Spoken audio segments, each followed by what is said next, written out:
Bonjour et bienvenue sur No Limit Sécu, le podcast francophone hebdomadaire dédié à la cybersécurité.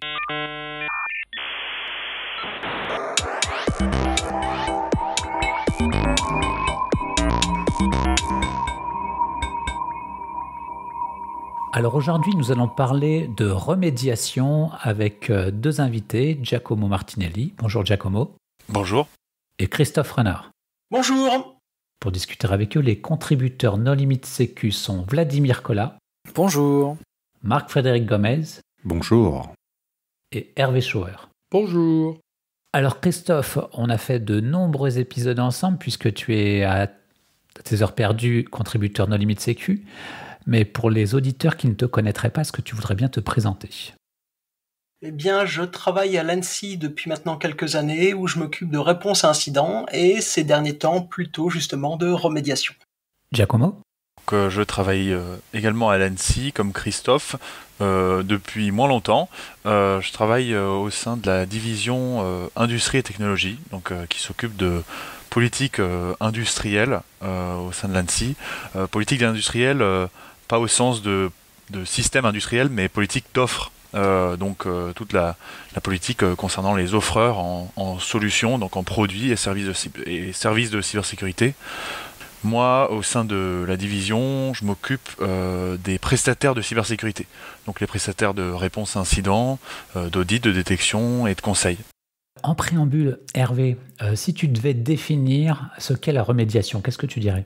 En cybersécurité, on essaye de protéger ces systèmes, on applique des mesures de sécurité. Parmi celles-là, on essaye de détecter les incidents. Donc on parle de prestataires de détection d'incidents. On essaye de répondre aux incidents avec des prestataires de réponse aux incidents. Et puis malheureusement, quand l'incident est avéré que c'est la catastrophe, eh bien il faut retrouver un système d'information qui fonctionne. Ça, c'est la remédiation. C'est faire en sorte qu'on ne crève pas et qu'on repart après le rançongiciel, typiquement et classiquement. C'est une définition qui marche après un rançongiciel. Si on devait faire notre pub, on commencerait par dire que la remédiation, c'est le sujet sur lequel on vient de publier des guides, sur lequel on fait un appel à commentaires. Oui, et puis c'est aussi vrai lorsqu'on a détecté qu'on était compromis simplement pour de l'espionnage. Justement, c'est là où il y a une vraie différence, c'est qu'en fait, quand on fait de la remédiation sur une activité d'espionnage ou quand on a détecté quelqu'un sur son système d'information dont on ne sait pas ce qu'il veut faire, peut-être qu'il est là pour faire du sabotage, peut-être qu'il est là pour faire du cybercrime, voler des données, faire de l'espionnage, on n'en sait rien. C'est pas forcément faire repartir un système d'information interrompu, c'est retrouver le contrôle sur un système d'information sur lequel on l'a perdu, sur lequel l'attaquant a la main, a le pouvoir, et c'est pas une activité facile comme l'ont découvert tous les gens qui ont travaillé sur de la réponse à incident. Le contrôle et la confiance. L'un va avec l'autre. En tout cas, la définition de ce qu'est la remédiation, effectivement, c'est assez bien résumé par Hervé, mais on constate au sein de l'écosystème que la définition elle-même de ce terme et de ce qui va avec n'est pas totalement homogène au sein de l'écosystème. Aussi bien parmi les offreurs en solutions de cybersécurité que parmi les utilisateurs finaux et les bénéficiaires. Et c'est pour cette raison-là, pour essayer de proposer une première position sur des piliers doctrinaux en matière de remédiation, que l'ANSSI a engagé un chantier de partage de ces piliers. Ça fait écho à ce dont Christophe parlait sur la publication d'un corpus sur la remédiation, qui donc est actuellement un chantier en cours.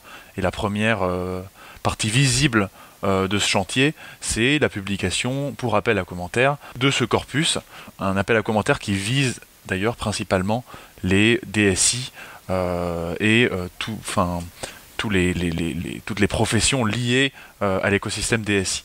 Aujourd'hui, ce qu'on peut constater, c'est que derrière ce recueil de documentation, on va arriver sur une méthodologie et ça sera une best practice qui devra être applicable.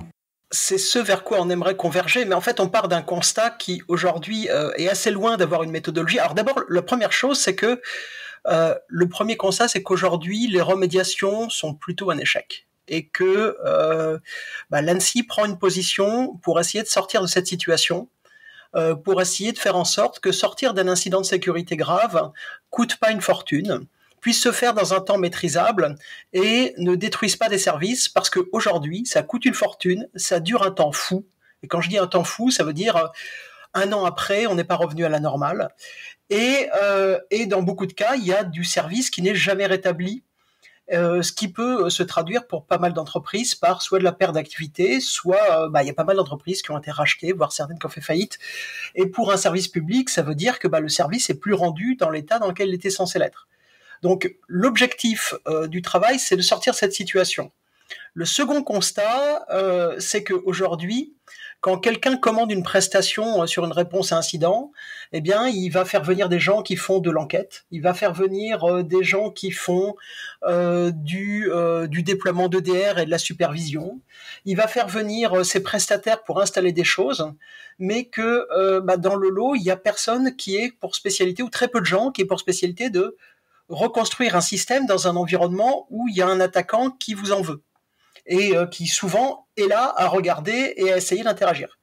Et le dernier constat, ça a été pour nous une surprise assez négative, c'est qu'en fait, il y a quasiment rien d'écrit sur le sujet. Il y a quelques lignes dans les principales normes de réponse à incident, mais en fait, quasiment tout ce qui est écrit sur le sujet aujourd'hui porte sur la préparation. Alors évidemment, aujourd'hui, le plus important sur une réponse à incident, c'est de le préparer, parce que quand on n'est pas préparé, ça se passe beaucoup plus mal, et ça se passe très très mal. Le problème que l'on a à gérer, c'est que en fait, aujourd'hui, on intervient sur énormément de cas, et les prestataires interviennent sur un énormément de cas, où les gens qui se sont fait pirater sont pas préparés ou pas aussi bien préparés qu'ils auraient dû. Et donc, c'est pas parce que c'est un cas indésirable que on peut se mettre la tête sous terre et se dire on va pas le gérer, ils avaient qu'à se préparer avant. Et donc, on a voulu travailler sur que faire pendant ce moment, ce temps chaud, on l'a défini comme un temps chaud, où la DSI peut plus travailler normalement, où on doit gérer quelque chose qui est très spécial, qui n'est pas le travail habituel des ESN, j'ai encore un vocabulaire ancien, qui est pas seulement d'intégrer et déployer, d'installer, mais de le faire avec quelqu'un qui est en train d'essayer de saboter sous vos pieds, et de le faire dans une incertitude totale sur l'état du système d'information. Parce que, évidemment, l'état théorique du système d'information, c'est pas l'état réel dans lequel on va le trouver, même si l'incident n'était pas destructif. Donc on s'est lancé là-dedans, et très sincèrement, on pensait pas que ce serait aussi vaste, et aujourd'hui on a un très gros sujet, et on a de la chance parce que l'ANSSI le porte sur la totalité du spectre, que ce soit, comme Giacomo le disait, pour développer l'écosystème et partager un vocabulaire, comme Marc-Frédéric le dit, une méthodologie, et même simplement des définitions claires, mais aussi pour travailler, nous, avec nos bénéficiaires, les gens qui sont victimes d'attaques que l'ANSSI va aider, de manière à ce que nous aussi, on puisse avoir des notions communes et des concepts communs. Pour l'instant, on est un peu loin de la méthodologie, au sens qu'il est difficile de décliner une méthodologie pas à pas de la remédiation. C'est compliqué, voilà. Voilà, tu es dans le premier jet, ça appelle du commentaire, tu es dans le mode RFC quelque part au début, tu es dans la FAQ du RFC, tout le monde va brainstormer, va apporter sa plus-value, mais à la fin, ce qui va ressortir, c'est que toutes les équipes de réponse à incident, quelle que soit leur taille ou leur niveau de maturité, il y aura ce socle commun. Quelque part, on pourrait presque faire de la pub pour les critères communs. On aura ce socle commun sur la réponse. On aimerait que ce soit vu de façon plus... jeune et dynamique. Jeune et dynamique que le ressenti aujourd'hui dans le monde de la sécurité autour des critères communs. En tout cas, la question du langage commun, c'est exactement ça. Pour l'instant, il y a des termes qui sont utilisés par les différents prestataires de manière très différente. L'endiguement, l'éviction, le terme de remédiation lui-même, et après, plus largement, le terme de gestion de crise. Tous ces termes sont utilisés de manière assez peu unifiée. Ces termes très simples sont utilisés de manière très peu unifiée. Donc ensuite, quand après ces prestataires vont aller voir les utilisateurs, pour l'instant, il y a même une complexité dans le langage qui s'établit entre les deux. Et donc avant de pouvoir avoir une méthodologie figée, sachant qu'en plus les prestataires souvent ils vont avoir des façons de faire et des technologies assez différentes. Ce qui est important, c'est de tracer des piliers doctrinaux, des vraies bases autour desquelles construire, permettre en fait aux offreurs de construire des solutions et des prestations sans brider leur créativité, quoi. C'est construire des piliers sur lesquels s'appuyer pour ensuite déployer au mieux leurs prestations et se comprendre avec l'utilisateur. C'est ça l'objectif. Et c'est pour ça aussi que ce corpus sur la remédiation, il a été choisi de le décliner en 3 volets. Il y a un volet stratégique, un volet opérationnel et un volet technique. Chacun de ces volets s'adresse à un public différent, suivant les niveaux hiérarchiques au sein d'une entreprise, que ce soit au sein d'une organisation de type utilisateur ou d'une organisation de type offreur. Mais l'objectif, c'est encore une fois, c'est d'essayer d'aller chercher chacun de ces publics et les introduire à un langage commun. Alors juste sur le langage commun, si on parle de gestion de crise, il y a l'ISO 22361 qui décrit quand même pas mal de choses, mais c'est vrai que sur le reste, souvent il y a une problématique. Et ce que tu dis un peu dans le sous-texte, c'est qu'en fait, suivant certains éditeurs proposent des guides pour remédier, comme par exemple Microsoft sur l'Active Directory, mais finalement ça n'est un morceau du SI. Et surtout, le problème, c'est que la plupart des équipes de réponse à incidents et qui viennent surtout à remédier après, savent finalement pas par où commencer. Et il y a tellement de choses à voir, tellement de choses à traiter, que sur un gros SI, que tu es complètement perdu, tu sais pas par où commencer, par quel périmètre commencer, et c'est là que votre référentiel a vraiment, vraiment des choses à faire. Alors, d'autant plus que tu pointes un truc intéressant, c'est qu'aujourd'hui, on avait cité la réponse à incident, mais il y a une grosse confusion sur l'activité de gestion de crise et l'activité de remédiation. D'abord parce que certaines remédiations ne se font pas dans un temps de crise. Il y a des remédiations qui se font sur un temps long, sur de l'espionnage, et où on n'est pas dans une gestion de crise avec sa hiérarchie exceptionnelle, son battle rhythm et ce genre de choses. Ensuite, parce que pour nous, l'organisation de crise, c'est l'organisation du pilotage de l'organisation, de l'entreprise ou de l'administration concernée. Et au sein de ce pilotage, il y a des activités qui vont en dépendre, qui vont être décidées, qui vont être tout ce qui est plan stratégique, tout ce qui est communication, tout ce qui est organisation financière. Et en fait, parmi ces activités, il va y avoir l'investigation. Parmi ces activités, il va y avoir la remédiation. Et en fait, ce qu'on essaie de montrer, c'est justement dans la chaleur de l'incident, on a des activités bien distinctes qui aujourd'hui sont un peu confondues. Et pour lesquelles les gens qui interviennent, qui viennent avec des spécialités, en fait, sont bien embêtés parce qu'il manque des briques quand ils interviennent et ils sont obligés de combler. C'est-à-dire qu'on voit des gens qui sont des spécialistes de l'investigation qui se retrouvent à piloter de l'installation et de l'intégration et c'est pas leur métier, donc ils font ce qu'ils peuvent. On voit des gens qui font de la gestion de crise qui se retrouvent à faire des arbitrages sur des choix techniques alors que c'est pas leur spécialité non plus, mais ils comblent un vide. Le deuxième point qui est intéressant, c'est que ce soit dans les 22 000 sur la gestion de crise ou la continuité, ou dans les 27 000 sur la sécurité informatique et plus précisément la 27 035 sur la réponse à incident, il y a très très peu de choses qui sont dites sur les actions concrètes à réaliser pendant l'incident. Ah oui, c'est très haut niveau. Et du coup, si on regarde la partie remédiation, il y a un chapitre en remédiation qui doit faire une dizaine de lignes dans 27 035 qui donne quelques idées. Il faut restaurer des backups, resetter des comptes et des choses comme ça. Mais voilà, ce sont des points d'entrée, des suggestions. On pense qu'il faut aller plus loin. Et la dernière chose, c'est qu'en fait, tu parles de bascule Active Directory. Enfin, le terme de l'agence, c'est bascule parce que historiquement, à l'ANSSI, on a commencé à faire des grosses remédiations dans des systèmes d'information Windows, des LAN bureautiques de ministères et d'entreprises. Et donc, on a développé une compétence Active Directory très spécifique et une activité qui consiste à prendre un réseau complètement en bazar, faire le ménage dans l'Active Directory, recréer ce qu'on appelle un tiers zéro, on va venir peut-être un petit peu après, mais qui est un cœur de confiance dans un SI Windows, et ensuite s'appuyer sur les prestataires de la victime pour assainir et nettoyer le reste du système d'information. Et quand on a commencé à travailler sur la remédiation, on s'est dit, voilà le modèle qu'on va appliquer. Et puis en fait, on a commencé à dépioter les incidents qu'on avait traités. Et on s'est aperçu que 9 ans après la création de l'ANSSI, c'est plus ça qu'on fait tout le temps. On s'est aperçu qu'il y avait des cas où on est intervenu sur des systèmes critiques, où faire marcher le système critique tout de suite et maintenant, c'était indispensable. Il y a un cas qui est connu. Si vous pensez à TV5 Monde, pour TV5 Monde, la priorité, c'était pas d'assainir l'Active Directory. La priorité, c'était de rétablir la diffusion, sinon ils perdaient des créneaux satellites. On peut imaginer à tout un tas de cas où en fait il y a un service essentiel qui doit être établi à tout prix, et dans ce cas-là, les actions de remédiation, elles sont pas centrées sur un assainissement à long terme, elles sont centrées sur faire survivre l'organisation. Donc, en commençant à creuser ça et en prenant nos retours d'expérience, on s'est un petit peu écarté de le document technique qu'on sort dans le triptyque qu'on a publié.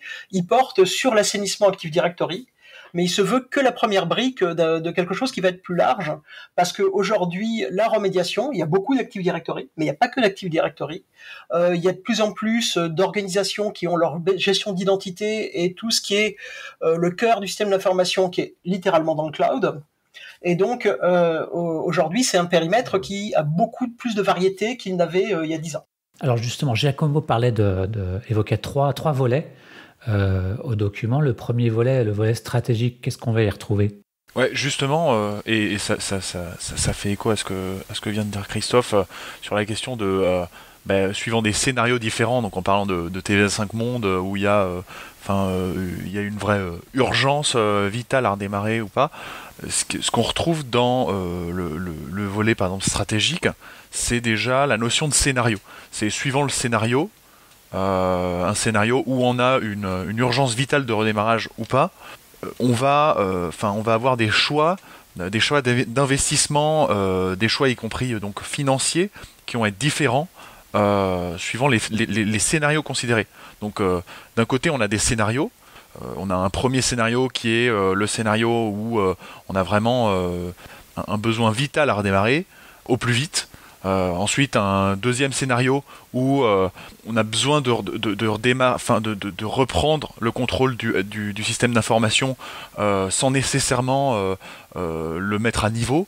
Et après, un troisième scénario où on saisit la remédiation, on a le temps et les moyens de saisir la remédiation comme une opportunité pour mettre à niveau le SI. Donc déjà, on a une notion de scénario qui, elle, intervient de manière très macro dans le document stratégique pour que tout type de public, même un public non cyber, puisse le comprendre. Donc, parce que le volet stratégique, il s'adresse à des niveaux hiérarchiques élevés. Ça peut être des directeurs financiers, ça peut être des niveaux COMEX ou voilà. Donc déjà, il y a cette partie-là qui est celle du scénario. Et après, on a aussi comment se séquence la remédiation dans les grandes lignes pour faire comprendre dans les grandes lignes à un public de type dirigeant comment cette remédiation se déroule dans ces grandes étapes que sont donc la première étape, c'est ce qui est endiguement, ensuite vient l'éviction, ensuite l'éradication. Donc on a ces trois étapes et ensuite en parallèle de l'éviction et de l'éradication, on a des actions de reconstruction qui sont réalisées pour permettre de réaliser les objectifs de l'éviction et de l'éradication. Et ça donne en gros ce que nous on a appelé le E3R. C'est un peu un acronyme pour que ça puisse, enfin c'est un peu marketing quoi, mais en gros pour que ça puisse se diffuser et qui permet de résumer de manière très macro comment se séquence la remédiation. On a un peu une matrice, donc d'un côté les scénarios et de l'autre le séquençage dans la remédiation, et ça donne qu'est-ce que la remédiation quoi. Et après, dans ce qui est opérationnel, on opérationnalise ce discours. Et après, dans le volet technique, on fait des focus techniques sur des briques, des typologies d'actions, des ensembles d'actions au sein de la remédiation. L'endiguement, est-ce qu'on peut se représenter ça comme un peu le cloisonnement, empêcher que les choses ne se propagent ? Comment est-ce qu'on... En fait, la partie endiguement, là aussi, ça dépend beaucoup des circonstances, mais la logique, c'est limiter l'extension des dommages. Ce qui veut dire que ça peut être effectivement de mettre des backups en sûreté, par exemple, ce qu'on recommande souvent sur une détection sur une attaque de CryptoLocker, c'est mettre hors ligne les filers ou des choses comme ça, ou couper l'accès Internet. Ça peut être des options plus subtiles si on est sur un cas d'espionnage où on ne sait pas exactement ce qui va se passer. Par exemple, un endiguement, ça peut être de mettre en place des mesures supplémentaires autour d'un actif sensible pendant que le reste de la situation est maîtrisé. Ça peut être tout un tas de choses, l'endiguement. Ça peut être couper, par exemple, déconnecter le système industriel du système bureautique dans une organisation industrielle. Ça peut être beaucoup de choses, mais l'idée, c'est que l'endiguement sont les actions qui sont prises en tout début d'incident afin de limiter l'aggravation des dommages potentielles ou actuelles. Hein. Et ça veut dire que les actions d'endiguement, elles sont très très importantes parce que c'est elles qui vont déterminer de quel état on va repartir après. Ça détermine, bon, ça c'est évident, à quel point l'attaquant va pouvoir aller loin, mais généralement, en fait, quand il y a une intervention et quand il y a une détection, une intervention sur un incident grave, c'est que l'attaquant est déjà allé très loin. En revanche, ça permet de protéger un certain nombre d'actifs, de donner un certain nombre d'assurances, et parce que derrière, on va devoir retourner vers un état stable. On est dans un état initial instable ou du moins non maîtrisé, et on va viser un état stable. Les actions d'endiguement sont les premières actions d'urgence qui limitent les dégâts. Le point sur lequel on a voulu beaucoup insister, sur lequel il y a eu pas mal de discussions, c'est que on a voulu formuler les objectifs strictement en termes de métier. C'est-à-dire que qu'est-ce que c'est qu'un accident, un incident grave ? C'est un incident qui affecte le métier au point de perturber son fonctionnement normal. Ça peut être immédiat, rançongiciel, les métiers peuvent plus travailler. Ça peut être décalé dans le temps parce que c'est du vol d'informations et vous allez perdre des marchés ou le contrat en cours ou vous tapez un procès avec un pays tiers. Donc l'idée c'est que ces grands objectifs et le cadre dans lequel les objectifs de la remédiation vont être définis, c'est justement le cadre des objectifs stratégiques de l'organisation, parce qu'on est dans une situation où c'est plus l'affaire de la DSI, c'est l'affaire de toute l'organisation. Et donc, même chose pour l'endiguement, la question qui va se poser, c'est quels sont les actifs majeurs de l'organisation qui sont indispensables et qu'on doit préserver à tout prix. Qu'est-ce qu'on peut faire comme action immédiate pour les préserver, pour éviter que la situation s'aggrave ? Et derrière, une fois qu'on en est là, on a évidemment toutes les actions habituelles de la réponse incident qui se déclenche, hein, et en particulier de l'enquête, pour comprendre ce qui se passe, ce qui s'est passé et où on en est. Et puis pour avoir une connaissance par où l'attaquant rentre, qu'est-ce qu'il utilise comme outillage, quelles sont les vulnérabilités qui sont exploitées dans le système d'information, ou quelles seraient les vulnérabilités potentielles. Des fois, il y a un peu d'audit aussi pour voir quelles vulnérabilités sont présentes, même si l'attaquant les a pas encore exploitées. Et ensuite, on va recréer donc un tiers de confiance, un cœur de confiance, tel qu'on l'a appelé dans le document, c'est-à-dire en fait les sous-systèmes minimums depuis lesquels on peut opérer pour travailler en confiance et pour lesquels on peut administrer le système dont le contrôle est repris en étant sûr que l'attaquant n'y soit pas. Réalistement, sur un système d'information d'entreprise aujourd'hui, on peut jamais être sûr que l'attaquant soit absent d'aucun système. Il sera toujours quelque part. On a des dizaines de milliers de postes, on a des milliers de serveurs, peut-être des centaines de milliers de postes dans certains cas. On a des milliers ou des dizaines de milliers de serveurs. Il y aura toujours une machine compromise ou une machine vulnérable. Par contre, on peut créer un cœur de confiance d'où on est certain que l'attaquant soit absent, d'où on va pouvoir administrer, d'où on peut mener les actions. Et c'est un petit peu la citadelle depuis laquelle on va mener la reconquête du système d'information. Alors, dans la plupart des cas, quand il y a un incident grave, en fait, la citadelle, elle est déjà tombée. Et donc, une grosse action, c'est la recréation de cette citadelle. Je sais pas, monter des murs, si je pousse l'analogie. Et donc, c'est ce qu'on a appelé l'action d'éviction. Dans le monde, donc Windows Active Directory, ça veut dire qu'on va créer les serveurs sur lesquels sont les contrôleurs de domaine, souvent les hyperviseurs sur lesquels ça repose, la chaîne de supervision du contrôleur de domaine, le serveur de mise à jour de ces contrôleurs de domaine, les postes des administrateurs des contrôleurs de domaine, et puis le contenu de l'Active Directory avec les droits, les secrets, les groupes de dépendance, etc. Et ça va péter des choses. Forcément, il y a des applications, il y a des scripts, il y a tout un historique qui dépend de ce qu'il y avait là-dedans. Les secrets, ils vont tourner et ça va casser les choses. Et donc, ça s'accompagne. Et le fait de recréer ce cœur de confiance, c'est un gros travail, c'est très impactant. Quand on le fait dans un cadre d'espionnage, ça prend des semaines ou des mois de préparation parce qu'on a le temps et on va minimiser ce qu'on casse. Quand on le fait dans un cadre de rançongiciel, c'est relativement simple, tout est déjà pété ou presque, donc on est prêt à aller plus vite. Si tu veux aller plus vite, tu payes la rançon. Pas forcément. Pas sûr de récupérer tes données. Hein. Et ils peuvent revenir ou revendre les accès. Pour resituer là ce qu'a dit Christophe par rapport au corpus, il vient d'opérationnaliser le discours du guide stratégique et en fait, c'est pas ce qu'il y a dans le guide stratégique, ce que Christophe vient de dire. Ce que Christophe vient de dire, c'est plutôt dans le guide opérationnel que ça va figurer.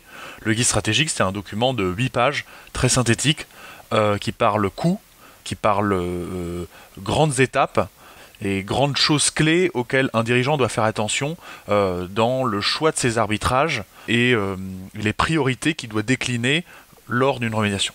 Et c'est vraiment ça, le guide stratégique, ça s'arrête là, et c'est synthétique, et l'objectif c'est de poser des bases très macro pour l'organisation.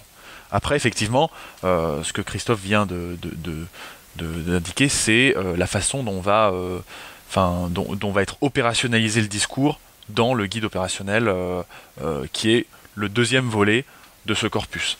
Et donc le troisième ? Et le troisième, après, peut-être que, c'est pas tout ce qu'il y a dans le guide opérationnel en fait, hein, parce que je sais pas si Christophe, le guide opérationnel il connaît bien quoi, mais en tout cas, le guide opérationnel, effectivement, pour reprendre ce qu'a dit Christophe, il va partir. Le point de départ du guide opérationnel, c'est justement les objectifs stratégiques que le dirigeant a définis, les quelques objectifs stratégiques que le dirigeant a définis. Et à partir de là, à partir de ces objectifs stratégiques, comment on décline ça en objectifs opérationnels et en actions techniques. Et après qu'on a cette méthode de déclinaison d'objectifs, c'est-à-dire que le guide opérationnel ne va pas dire voilà les objectifs, il va plutôt dire voilà comment on décline des objectifs. Et ensuite, il va expliquer aussi à quoi il faut faire attention dans cette déclinaison d'objectifs et quelles sont les erreurs les plus fréquentes qui se font lors de la remédiation et lors des différentes étapes de l'E3R, cette séquence de la remédiation qui a été formalisée. Et ensuite, à côté de ça, il y a quelques éléments sur, et ça reprend le discours qu'on faisait au début sur comment on fait pour faire appel aux bons prestataires et à travailler en tant qu'organisation en contact avec l'extérieur lors d'une remédiation. Et ensuite, la fin du guide opérationnel, c'est une série de scénarios types, c'est-à-dire vraiment de cas typiques qui n'arrivent pas forcément parce que c'est des cas, c'est un peu des cas standards de remédiation, mais ça permet de faire, ça permet un peu de concrétiser et de concrétiser en quoi consiste une remédiation, suivant justement les 3 scénarios du guide stratégique. C'est-à-dire le scénario de on fait une remédiation de très court terme pour sauver ce qui est vital, ou bien le scénario 2 du on fait une remédiation pour rétablir le niveau fonctionnel antérieur, ou bien le scénario 3 du on saisit la remédiation actuelle comme une opportunité. Donc pour chacun de ces scénarios, à la fin du document opérationnel, il y a un peu un déroulé type d'une remédiation dans ces cas-là. Mais après, je dis bien que c'est pas des méthodologies. C'est un guide, mais ça guide quand même déjà pas mal. Ça aide vraiment à construire son plan de remédiation. Voilà. Pour reprendre, effectivement, on a trois documents. D'abord, on a une vision des actions, des grandes actions de la remédiation qui est E3R, c'est-à-dire l'endiguement, l'éviction, donc on recrée un cœur de confiance, et l'éradication, où on va traquer l'adversaire du risque du système d'information pour revenir à un niveau d'activité adverse acceptable. Ensuite, on a effectivement 3 scénarios types qui ne sont pas des obligations, mais qui sont des exemples de comment des grands cas de priorité que l'on a rencontrés ont pu être gérés. En fonction des choix structurants de l'organisation. Est-ce qu'on veut subir de façon récurrente? Est-ce qu'on a un service pour lequel on doit sacrifier tout le reste? Ou est-ce qu'on essaye de profiter de la crise pour changer? Et puis, le dernier aspect, effectivement, dans le guide opérationnel, c'est qu'on travaille beaucoup sur la logique de remédier, c'est un projet. Et c'est même un projet de projet, parce que c'est un gros projet. Si on essaye de faire le ménage dans un système d'information qui a des années et des décennies de vie, en fait, c'est la somme de tous les projets d'intégration en cours qu'il va falloir réaliser en quelques mois. Les trucs qui étaient planifiés pour les 5 prochaines années, quoi. Inutile de dire que c'est un méga projet. Et donc, on essaie de définir comment ça peut se gérer, comment ça se structure entre la vision de niveau stratégique, qui vont être les intervenants, quels sont les éléments qui vont rythmer la vie de ce projet, et des éléments de critères de points d'attention en particulier, comment est-ce qu'on va sortir de l'étape, parce qu'à un moment on va sortir aussi de la remédiation pour revenir dans une vie normale du système d'information.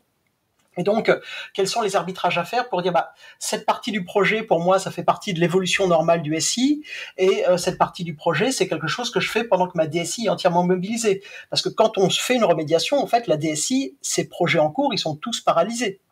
Et paralyser une DSI pendant 1 an, lui dire cette année tous les projets que vous avez planifiés avec les bonus éventuellement, c'est des choses qui se feront plus tard. C'est compliqué. Et puis les métiers qui dépendent des évolutions, des changements d'application, des mises à jour de plateforme, c'est compliqué pour eux aussi.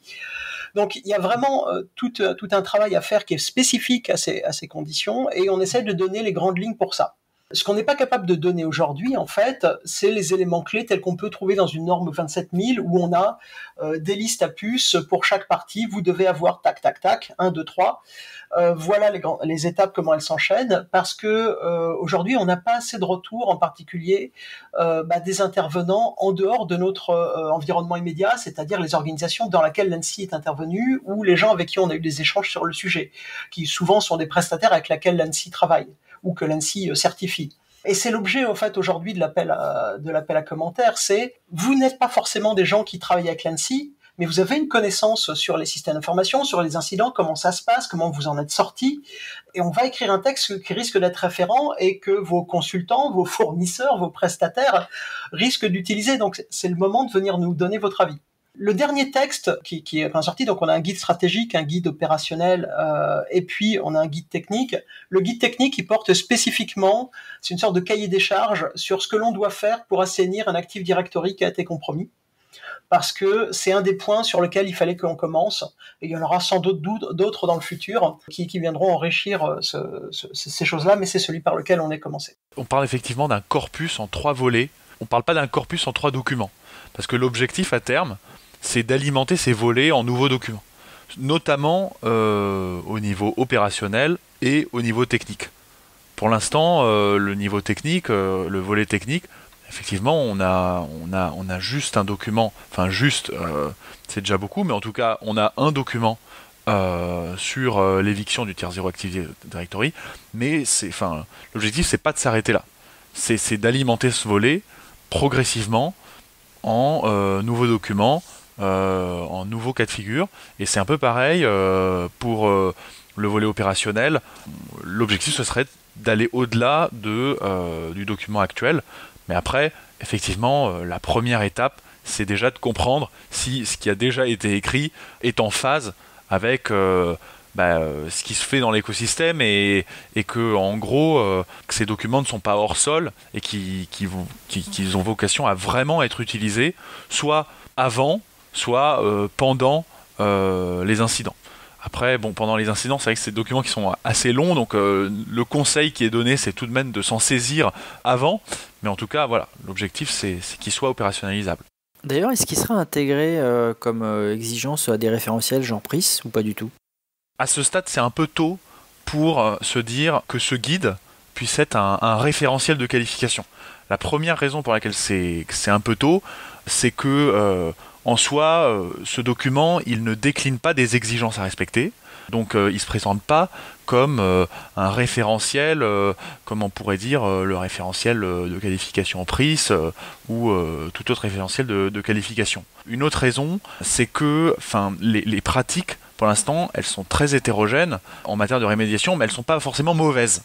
Donc le fait de dire qu'on souhaite tendre vers un référentiel avec des exigences figées, c'est pas forcément l'objectif actuel, parce que c'est vraiment de construire un dialogue avec l'écosystème et de le pousser, en fait, à être créatif. Ensuite, après, il y a aussi, je pense, un autre point, et ça reprend un peu ce qu'on disait au début, c'est que les types d'acteurs qui se positionnent sur la remédiation sont très divers. Il va y avoir des acteurs qui sont des prestataires de réponse à incidents, qualifiés ou non PRIS, mais en tout cas qui font de la réponse à incident.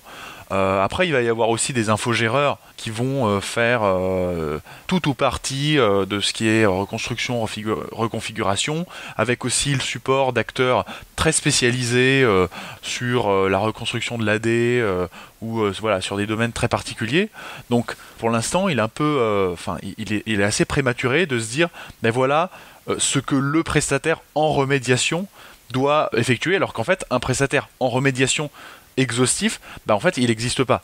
Donc déjà, ce qui peut être très positif, c'est soit de voir émerger progressivement des prestataires en remédiation qui sont en mesure d'offrir de manière exhaustive une prestation en remédiation, ou bien quelque chose de positif qui pourrait se créer au sein de l'écosystème, c'est que ces différents acteurs dialoguent entre eux et sachent travailler en même temps, de manière coordonnée, entre eux, le jour J lors des incidents, quoi.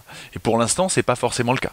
Enfin, Christophe pourra le confirmer, mais pour l'instant, ce qu'on remarque, c'est que c'est pas toujours le cas et ça pourrait l'être davantage. Voilà. Clairement, on aimerait pouvoir certifier ou qualifier des gens à un moment parce que ça permet de les recommander. Comme l'a dit Giacomo, aujourd'hui, on ne sait pas quoi exiger d'eux. Et de toute façon, ce document, il n'est pas normatif parce que c'est plutôt un guide qui explique une philosophie. Ça serait plus une doctrine qu'un référentiel, en fait. Et demain, si on fait un ou plusieurs référentiels, et honnêtement, aujourd'hui, on ne sait pas, il serait dans le cadre de l'évolution de ce guide, mais probablement pas ce guide. Ce serait un document différent qui serait quelque chose de vérifiable. Et un référentiel, il doit pouvoir se traduire en une matrice de vérification, quoi. Or, c'est pas la vocation des documents qu'on a sortis aujourd'hui. Donc, dans le futur, il y aurait des référentiels sans doute, mais on ne sait pas à quelle échéance et on ne sait pas comment. Et ce serait pas ce document. Alors, Giacomo, est-ce que tu voudrais apporter le mot de la fin ? Oui. Donc, le mot de la fin, c'est que ce travail sur la remédiation, c'est un travail inédit. C'est la première fois que l'ANSSI partage ses piliers doctrinaux en matière de remédiation. C'est une première tentative, c'est un premier jet, et donc l'écosystème est encouragé à contribuer de toutes les façons possibles à ce chantier, en dialoguant avec l'ANSSI et en faisant part de ses impressions. L'objectif, il est fort côté ANSSI, c'est de tendre vers un rayonnement, aussi bien à l'échelle nationale qu'internationale, sur les piliers en matière de remédiation qui se trouvent dans ce document. L'écosystème est également invité donc à s'en saisir, à en faire un outil pour développer des nouvelles pratiques lors des incidents et lors des opérations de remédiation, et ainsi de tendre vers un langage commun et une meilleure coopération entre acteurs au sein de l'écosystème. Merci Giacomo. Alors le message est passé. Alors imaginons que j'ai écouté cet épisode et j'ai envie de contribuer, j'ai envie de vous aider dans cette démarche. Qui est-ce que je dois contacter ? Comment est-ce que je peux faire ? Pour contribuer à l'appel à commentaires sur le corpus remédiation, il suffit de se rendre sur le site de l'ANSSI, sur la page de l'appel à commentaires en question. Il y a une adresse mail à laquelle il est possible de soumettre les commentaires, avec aussi un questionnaire qu'il suffit de remplir et d'envoyer à cette adresse mail. Bon, bien, Giacomo, Christophe, merci beaucoup d'avoir accepté notre invitation. Vladimir, oui. C'est l'heure de la Minute Fail. Et oui, alors pur hasard, c'était vraiment pas préparé, une Minute Fail qui est un petit peu en lien avec la thématique d'aujourd'hui. Je le rappelle, le principe de Minute Fail est de présenter un incident ou événement passé de sécurité en prenant du recul avec humour, mais le principe c'est pas d'accabler les gens. Donc je ne citerai aucun nom et modifier quelques éléments. Avant de devenir éditeur à 100%, une de mes dernières missions a été d'intervenir sur une réponse à incident suite à la compromission d'un NAS exposé sur Internet. Déjà, très mauvaise idée. Je passe les détails, mais rapidement, on fait une copie du NAS, et la copie est copiée, et sur la copie, on fait une analyse. Et là, oh surprise, à la racine du NAS se trouvait un fichier nommé adminfuckyou.txt. Dans ce fichier se trouvait tout un tas d'insultes d'un attaquant qui a priori avait piraté le NAS en exploitant une vulnérabilité non corrigée depuis plusieurs années, et il avait constaté que le NAS avait déjà été compromis par plein d'autres attaquants et que ça le dérangeait, qu'il était énervé, donc qu'il quittait ce NAS. Le fichier texte, en fait, on l'a même imprimé, il était affiché dans le bureau du RSSI pendant un moment. Et donc effectivement, en regardant plus en détail, il y avait tout un tas de fichiers exécutables malveillants partout, des PDF, des pages web malveillantes, des kits d'exploitation, etc. Et de plein de groupes différents qui étaient hébergés. Et selon les logs, on avait estimé qu'il y avait jusqu'à 17 attaquants vraiment différents qui avaient compromis ce NAS. Voilà, donc gros fail dans l'histoire. 17, il n'y en a pas un qui a corrigé toutes les vulnérabilités pour rester tout seul A priori, non. Non. Après, c'était compliqué parce qu'il fallait upgrader le firmware et donc il y avait un reboot nécessaire. Enfin, c'était un peu compliqué. Je pense qu'ils se sont juste amusés à déposer tout plein de saloperies dessus, ils les hébergeaient, puis ils les utilisaient après pour soit faire de la fausse publicité, avec il y avait des PDF de fausses pharmacies, de faux Viagra, de plein de trucs comme ça, et plein de malware et des kits d'exploitation. Voilà. Bon, eh bien, merci Vladimir pour cette minute fail. Merci Giacomo, merci Christophe, merci aux contributeurs. Chers auditeurs, nous espérons que cet épisode vous aura intéressé. Nous vous donnons rendez-vous la semaine prochaine pour un nouveau podcast. Au revoir. Au revoir. Au revoir. Au revoir.